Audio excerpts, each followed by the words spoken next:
go. Listen, y'all. These kids want to act up in school, want to go to school and embarrass you, want to make like they ain't got no home training. So I told my son, don't go to school embarrass me no more. I take care of you, son. I get anything you want. I discipline you. But you gonna embarrass me like this? No, so now I'm gonna cut his hair, send him to school with a bald head.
Suicide and depression.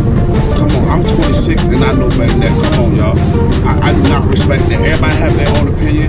The people that might get mad with this video is the people that probably already embarrassed their child. You can't discipline your child in their room. Take something away from them. If they act up, well, my sons, if they act up, I'm like, son, you can't play the game today. They act up again, I'm saying, son, you're gonna read a book all day today. You can't watch TV.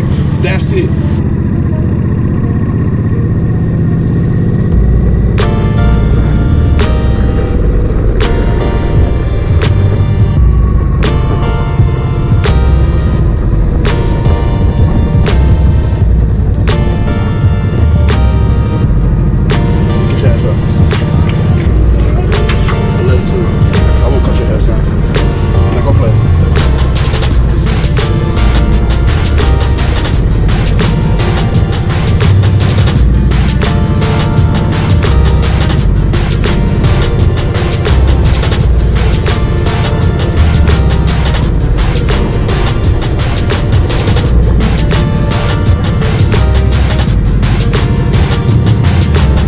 Like, we living in a society now where people want to record how they discipline their child. Since when? What goes on in home, just stay in home. And I cannot believe y'all, I'm 26 and all y'all 35 plus probably, the videos I done seen. And it's unbelievable, it's heartbreaking. But God bless y'all though. Y'all have a nice day.